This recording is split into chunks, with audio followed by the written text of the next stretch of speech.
Dor no joelho, no ombro, na coluna. Hoje, muita gente convive com dores que acabam sendo vistas como algo normal da rotina, da idade ou da prática esportiva.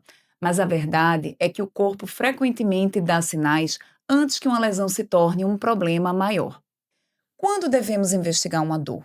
Como os exames de imagem ajudam a identificar lesões cada vez mais precocemente? E o que realmente mudou com os avanços da medicina regenerativa e dos tratamentos modernos?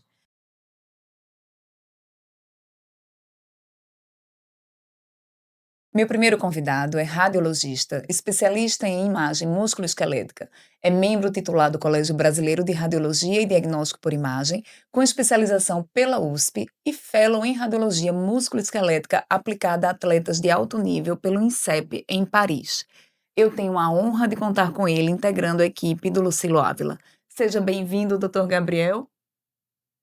Meu segundo convidado é médico ortopedista, especialista em cirurgia do joelho, com mais de 25 anos de experiência. Graduado pela Universidade de Pernambuco e especialista pela Sociedade Brasileira de Ortopedia e Traumatologia. Também realizou formação complementar em artroplastia no Orthopedics Institute of Mercy, em Miami. É referência em cirurgia minimamente invasiva, cirurgia robótica, medicina regenerativa e reconstrução ligamentar, além de atuar como preceptor da residência médica e palestrante em congressos nacionais e internacionais. Seja muito bem-vindo, Dr. José Luiz Pérez. Nem toda dor significa a mesma coisa. Doutor Zé Luiz, como é que a gente identifica uma lesão, uma dor inflamatória, de uma dor que vem com a idade e de uma lesão propriamente dita? Então, a dor é o corpo falando pra gente que alguma coisa não vai bem. Uhum. Então, ela tem uma característica específica, nem toda dor é igual, né? Então, as dores, elas têm um perfil específico e, de acordo com esse perfil, a gente pode diferenciá-las de uma dor inflamatória, de uma dor crônica, de uma dor traumática, né? Normalmente, as dores inflamatórias são aquelas dores onde o paciente amanhece com uma rigidez matinal, aquela dor que quando o corpo está frio, né? Uhum. E que melhora com o aquecimento, com a mobilização do corpo, né? Então, normalmente também vem associada a sinais inflamatórios como calor, rubor, naquele local, naquela articulação ou naquele local do corpo que esteja acometido. A dor traumática é clássica, é uma dor que aparece após um trauma ou uma lesão, né? E é uma dor súbita, aguda e que normalmente piora com o movimento. Ela vai piorando com o movimento e compromete a função, né? Agudamente. Então, muita gente hoje tá, saiu do sedentarismo, isso é excelente, tem feito crossfit, academia, esportes de alto impacto, e muitas vezes a gente tem dor após a atividade física. Como é que a gente diferencia a dor normal esperada após um treino de uma dor que já é um sinal de lesão? Quando é que a gente deve procurar realmente uma ajuda? Veja, a dor pós-treino, né? É uma dor, pode até ser considerada uma dor fisiológica. É uma dor que acontece após o exercício, após um jogo, após qualquer esporte, pode acontecer, dependendo da intensidade do esporte e do tipo, né?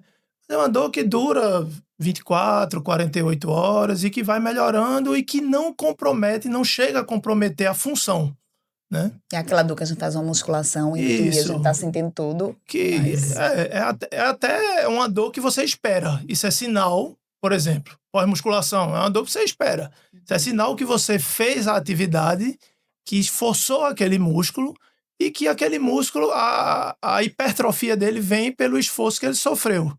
Então é uma dor esperada. Essa é uma dor normal. Você está doído, é diferente, né? E a dor patológica é diferente. É uma dor que normalmente já tem um tempo maior, né? Que piora com o passar dos dias e que piora com o exercício e que compromete a tua função. Por exemplo, O paciente tem uma dor no membro inferior e começa a claudicar, a mancar, né? Então, esse já não é uma dor fisiológica, é uma dor que sugere uma identidade de alguma lesão. Existem fatores de risco que aumentam a predisposição individual de fazer lesão, da pessoa ter uma lesão durante a atividade esportiva? Sim. Um dos primeiros fatores de risco é a idade. Então, a idade ela tem um fator importante, né? Quanto mais idade a gente tem, maior a susceptibilidade de ter a dor após a atividade esportiva. Então, o preparo, né? Preparo físico da pessoa para determinada atividade física, vou dar um exemplo, o cara nunca corre. Aí, de repente, ele vai, amanhã eu vou fazer 5 quilômetros, sem treinamento, sem preparo muscular, sem orientação. Isso aí é um fator de susceptibilidade à lesão, né? A parte nutricional do paciente, então, a gente precisa ter um aporte nutricional específico para as atividades esportivas, né? Tanto a atividade física mais leve, recreacional, tipo uma pelada, uma caminhada maior, um beach tennis. Você nunca jogou, nunca fez nada, tá lá com sobrepeso, não tem um aporte proteico ideal e vai lá, eu vou jogar a tarde toda do sábado, né? Então, esses são fatores que deixam as pessoas susceptíveis a terem lesão. São vários fatores. Uns que a gente pode intervir, outros que a gente não consegue intervir, mas... Que servem de alerta, né? Servem de alerta, sim. Muita gente só procura ajuda quando a dor começa a limitar a rotina ou o esporte. Hoje, os exames conseguem mostrar sinais de sobrecarga e desgaste antes mesmo de uma lesão se tornar mais grave. Gabriel, quais são os principais métodos de imagem que a gente pode usar para investigar uma dor ou uma possível lesão? Certo. Então, assim, o arsenal de métodos de imagem que a gente tem hoje é diverso, né? Então, a gente pode começar com a ultrassonografia, um exame dinâmico que você faz direcionado, né, para o lugar onde tem o problema, onde tem a queixa, consegue investigar bem aquela região. Ou a gente pode evitar, né, quando a gente tem lesões que são mais extensas, a gente prosseguir a investigação com a ressonância magnética. Né? Assim, a tomografia ela pode ser usada e indicada em alguns casos, mas são casos mais restritos, em que a gente está fazendo um exame com, eventualmente, um contraste intraarticular ou que é uma suspeita de uma fratura e a gente não conseguiu detectar nos outros métodos, mas eu acho que a gente começa principalmente com ultrassom, né? É muito bom para a gente ver estruturas superficiais, ligamento, tendão, e aí, eventualmente, a gente pode prosseguir a investigação com a ressonância. Acho que essa é a rotina principal, se tiver indicação, né? Qual é o principal papel da ressonância? A gente tem visto cada vez mais pacientes que às vezes vêm fazendo múltiplas articulações no exame de ressonância e tem sido realmente cada vez mais demandado para esse tipo de investigação. Qual o papel da ressonância realmente? É interessante isso, porque na verdade o ultrassom, ele, assim, há um tempo atrás, né, a gente tinha uma certa limitação com o método, né, o método ele não conseguia, né, chegar muito profundo, a gente tinha pouca resolução quando a gente falava de estruturas superficiais, e isso mudou muito quando a gente vê as novas tecnologias, os novos equipamentos, a gente hoje tem sonda, né, que a gente usa para fazer o exame com altíssima resolução. Então você consegue ver bem aquele tendão, você consegue ver bem aquele ligamento, e isso nos ajuda muito. Infelizmente, apesar de todos esses avanços, em algumas condições a gente precisa da ressonância, sobretudo quando a gente suspeita que seja uma lesão mais profunda, porque aí o ultrassom, por ele ter muita resolução, ele acaba ajudando muito na parte superficial. Mas aí quando vai chegando na parte profunda, ele acaba perdendo a resolução. Então, se a gente suspeita de uma lesão muscular mais profunda, eventualmente a gente precisa da ressonância, ou quando a gente suspeita que é algo ósseo, né? Então não é mais estrutura superficial, como tendão, ligamento, é algo intraarticular, como por exemplo de cartilagem ou de menisco no joelho, né? Que a gente realmente precisa da ressonância, ou quando a gente acha que é algo ósseo, né? Então, se tem suspeita de fratura, aí realmente, ou até a própria sobrecarga, né, do osso, que a gente chama uma reação ali de estresse óssea, a gente não vai conseguir ver isso muito bem no ultrassom, né? Não vai ter a capacidade, o método não consegue, né? E a gente precisa da ressonância. Eu acho que essas são as principais indicações, mas de fato, assim, o ultrassom hoje, com as novas tecnologias, ele tem conseguido com a boa resolução, vê muita coisa. Isso é particularmente importante quando a gente fala que a ressonância é um exame que traz muita angústia para muitas Sim, pessoas, o sem fato dúvida. de ter, É. não conseguir entrar no tubo de ressonância, Sim. ter uma certa fobia de espaços apertados. Mas quanto a isso, hoje, quanto tempo dura geralmente uma ressonância de joelho, uma ressonância articular? É muito longo o tempo? Como é que tem sido feito esse manejo para tentar fazer o exame ser mais rápido? Então, assim, antigamente a ressonância, pra gente conseguir uma boa resolução, a gente tem que ter muito tempo de exame, né. Então isso acabava que era impeditivo em algumas situações que o paciente ele não aguentava muitas vezes, né. E aí hoje, acho que o maior investimento que a gente tem feito na ressonância magnética e sobretudo o pessoal que estuda e faz a física, né, da ressonância, é você acelerar o exame mantendo a qualidade, né, e às vezes até surpassando a qualidade do que a gente já tinha antes, né. Então aí, o que a gente tem conseguido hoje, né, através da inteligência artificial, eu acho que é um dos grandes avanços, você adquire uma imagem que ela é um pouco mais rápida, né, ou seja, vai ter uma qualidade um pouco menor, e a inteligência artificial, que muitas vezes já está acoplada ao aparelho, ela faz um pós-processamento, muitas vezes ali, e aí faz com que a imagem ela fique com uma qualidade muito boa, ou às vezes até superior à que a gente tinha antes, com um tempo factível. Então, respondendo diretamente a sua pergunta, tem algumas articulações que de 5 a 8 minutos, se der tudo certo, né, o paciente colaborou, não mexeu, porque algumas sequências, né, dentro do exame, elas são mais sensíveis ao movimento. Então, quando a pessoa mexe, acaba degradando, né, a qualidade da imagem.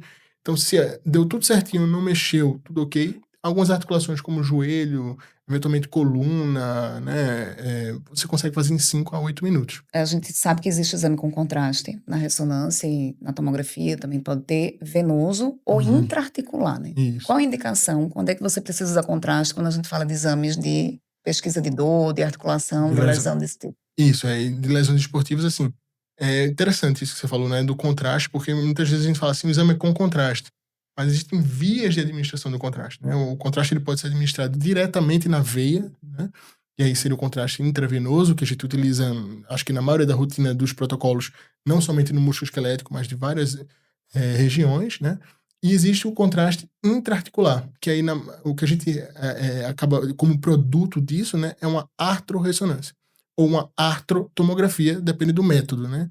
Seja por ressonância, seja por tomografia computadorizada. E aí, na verdade, o contraste, quando a gente fala ali intravenoso, ele tem ele não, assim, depende caso a caso, mas não é algo que é bem difundido, né, para a gente investigar lesões musculares. No entanto, quando a gente fala de contraste intraarticular, aí sim, né, ele tem o seu papel, porque eu acho que a articulação, né, a gente tem várias estruturas ali, vamos, por exemplo, o joelho, né, tem menisco, tem ligamento, tem a própria cartilagem, que estão todo mundo muito juntinho ali, né.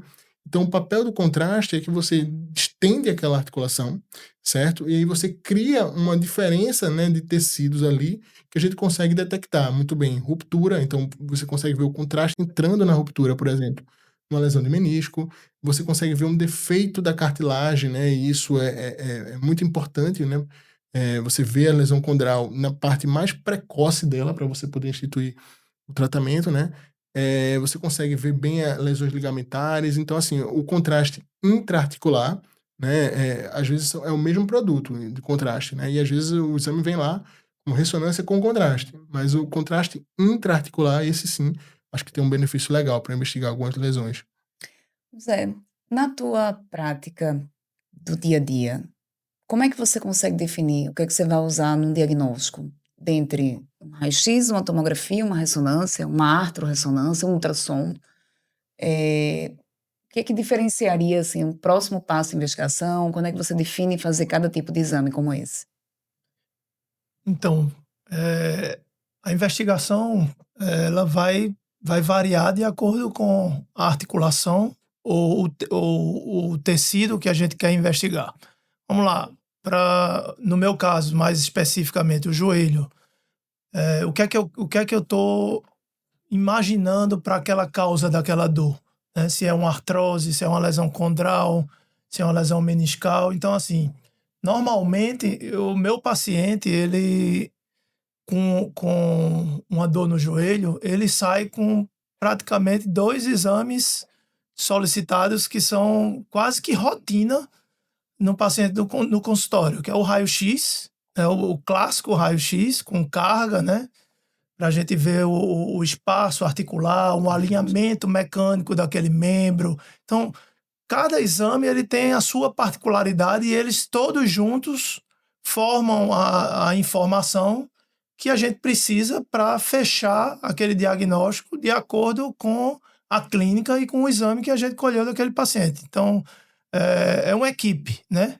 É um conjunto de medidas, né, que nenhum substitui o outro. Então, o exame clínico, a história do paciente e o exame complementar. Então, praticamente hoje é o raio-x e a ressonância para diagnosticar uma lesão com precisão, né? Quando a gente não tinha à disposição esses exames, a gente tinha o diagnóstico clínico, que era uma suposição, que era confirmado através de um tratamento, de uma confirmação terapêutica. Ó, vou te tratar como uma lesão condral. E não respondeu, então provavelmente não era o menisco, era o ligamento, tal. Então hoje a gente, com esse conjunto de medidas, que é a história clínica, o exame físico e os exames complementares, como o raio-x e a ressonância, que são os principais hoje para as lesões musculoesqueléticas, não tirando o ultrassom, né? Mas assim, por conta da objetividade da ressonância, a gente termina gostando mais, porque a gente tem acesso à imagem também, para, junto com o laudo do radiologista, a gente poder interpretar e fechar aquele diagnóstico e a conduta. Até porque a ressonância, ela acaba que produz uma imagem geral ali, né? Que o próprio ortopedista às vezes consegue olhar, e o ultrassom depende muito de quem tá fazendo, né? Operador dependente, É operador máquina dependente, como a gente sabe. Exatamente. Exato. Ele é operador e máquina dependente. Então você não tem como muitas vezes verificar se aquela imagem ali é realmente aquela lesão. E a ressonância te dá uma confiança, né? Então, muitas vezes, assim, quando você sabe que a pessoa faz ultrassom musculoesquelético de forma de especialista, você diz, não, esse aqui dá até pra gente confiar, né? Mas quando vem às vezes o geralzão, você fica meio, né?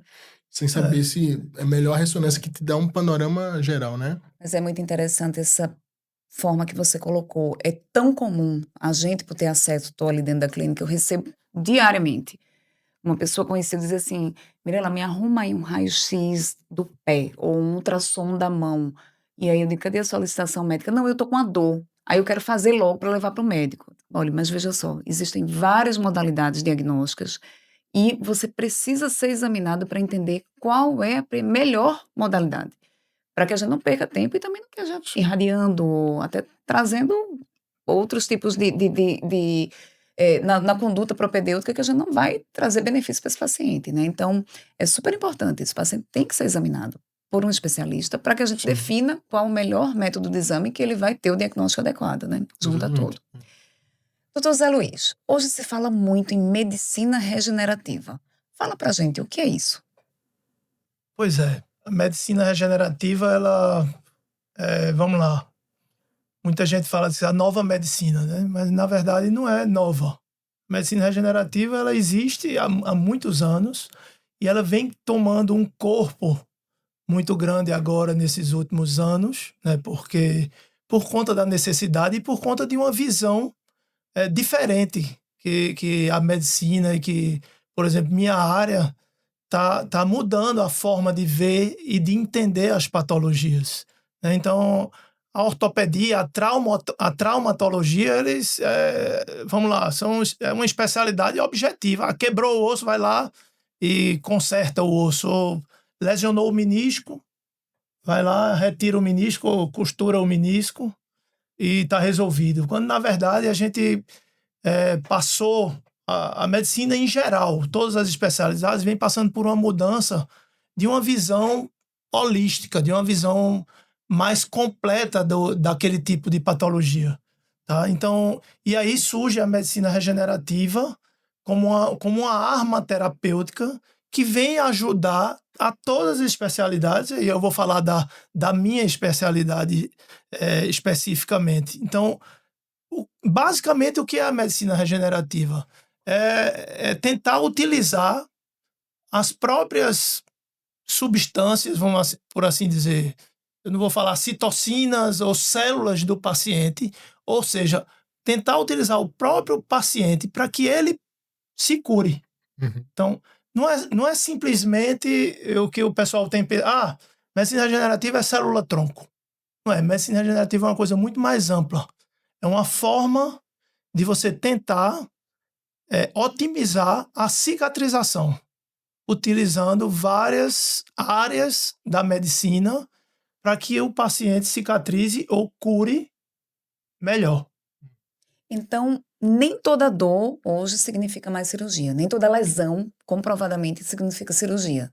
Não. Como é que a gente escolhe hoje a possibilidade de fazer tratamento? O objetivo hoje é tentar fazer cada vez minimamente invasivo? Isso. Então, a medicina vem passando por isso e cada vez mais a gente vai sendo menos invasivo e mais preciso, né?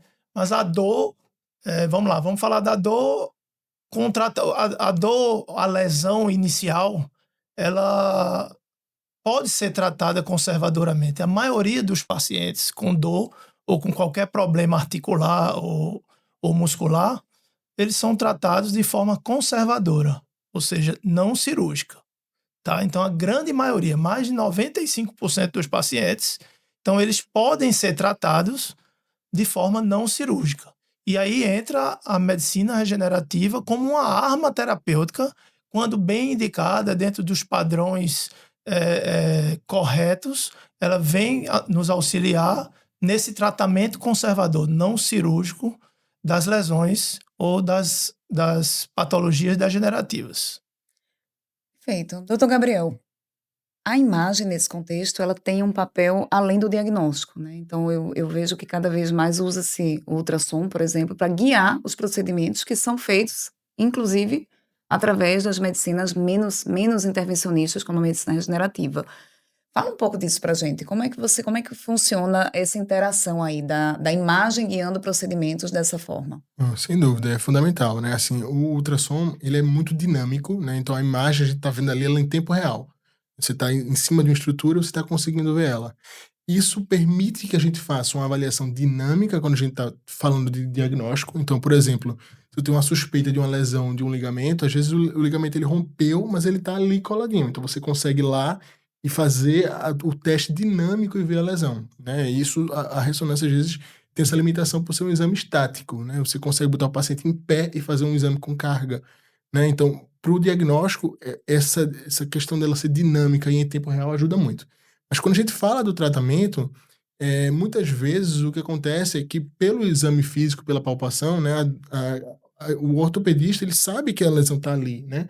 Mas ele muitas vezes fica na dúvida, será que isso é a polia? Será que isso é o tendão? Será que isso é a bainha? Quando a gente fala, por exemplo, da região do dedo, né? Que são estruturas muito próximas uma das outras, né? Que quando doem, ali a dor é muito parecida. Então, no ultrassom, a gente consegue ver exatamente o que está acontecendo. E aí, quando faz o tratamento, né? A infiltração, né? Ou seja, colocar a medicação ali diretamente agindo no local do problema, você consegue com a agulha e acompanhar ela em tempo real, através do ultrassom, você vendo exatamente onde você está indo, né? Então, por exemplo, você pode distribuir a medicação. Então, olha, eu quero colocar a medicação, eu estou vendo que a maior inflamação, o maior problema desse paciente é numa membrana, num ligamento que tem aqui no dedo que chama polia. Então, eu vou colocar mais medicação lá, mas eu vou colocar um pouquinho junto do tendão, eu vou colocar um pouquinho junto da pele, porque eu vou graduando essa medicação baseada no que eu estou vendo ali que está me parecendo ser o maior problema, né? Então, o ultrassom a gente está vendo, é revolucionário isso, né? Na minha opinião, porque você consegue ver exatamente você chegando ali no medicamento através do computador, né? Assim você está invadindo o paciente diretamente. E isso também serve para vocês, ortopedistas, usarem Isso. na rotina, né? Isso. Então, Hoje o ultrassom, eu costumo dizer que o ultrassom é o estetoscópio Sim. do ortopedista, né? Sim. Então, especificamente no joelho, eu tenho um ultrassom no meu consultório e eu faço ultrassom dinâmico. Uhum. Além de nos auxiliar no diagnóstico lá naquele momento, o ultrassom ele vem como uma arma para essa medicina de precisão e minimamente invasiva, onde a gente faz hoje com os biológicos, com os ortobiológicos, a infiltração no local da lesão, né, de forma dinâmica e precisa. Então, o ultrassom é essencial para a gente hoje, porque vem nos ajudando muito nesse sentido. a maioria desses procedimentos é ambulatorial, não precisa está internado ou sedado, é feito no consultório? A maioria é feita no consultório, de forma ambulatorial, com anestesia local, né? Então, algumas, quando a gente vai usar mais terapia celular, que tem que ter uma manipulação maior, aí sim faz em hospital, mas assim, de forma ambulatorial. O paciente faz no centro cirúrgico, no ambiente de segurança, mas de forma ambulatorial. Ele faz e vai embora para casa e sai andando, e aí a gente espera que isso vai melhorar muito o resultado do tratamento não cirúrgico das lesões ortopédicas. Isso, a gente inclusive consegue fazer até um teste que chama teste anestésico muitas vezes, né? Então você vai lá e coloca a medicação exatamente onde o paciente está com dores, ó, melhorou. Então veja que você chegou no ponto que você precisava, vendo dinamicamente. Ó, me parece que aqui eu cheguei no lugar e o paciente diz, olha, melhorou na hora.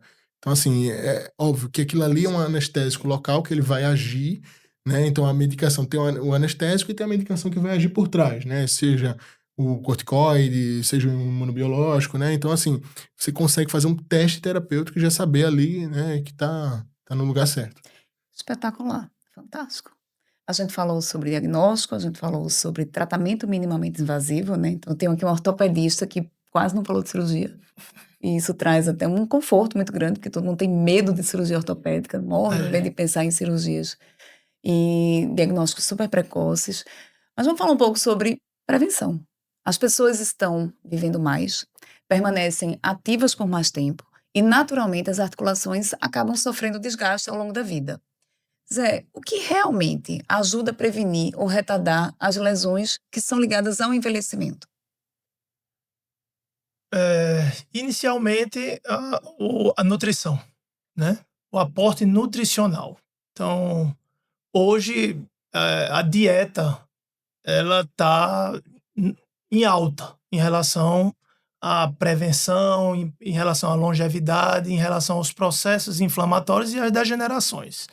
Tá? Então, os hábitos alimentares, eles estão em igualdade com o segundo ponto, o preparo físico, né? Então, o que aquele paciente fez a vida toda para prevenir que lá no futuro ele tenha uma lesão degenerativa ou que ele tenha um status físico comprometido. Então, é o preparo físico, os exercícios que são recomendados para cada faixa etária, para cada tipo de esporte, os programas de prevenção de lesão. Hoje a gente sabe, a ciência conseguiu chegar a esse ponto de que cada esporte você pode fazer o programa de prevenir a lesão para aquele esporte específico.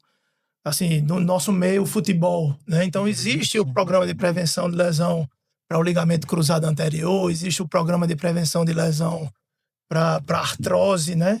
Então, mas basicamente são os hábitos alimentares e os hábitos saudáveis dos pacientes que vão fazer que eles sejam mais longevos, tanto do ponto de vista de cronologia, quanto do ponto de vista de saúde. Né? Então, não adianta hoje a gente viver muito. O que adianta é que a gente viva muito com qualidade, né? Com sustentação do corpo. E isso é um conjunto de medidas. Não existe uma medida única.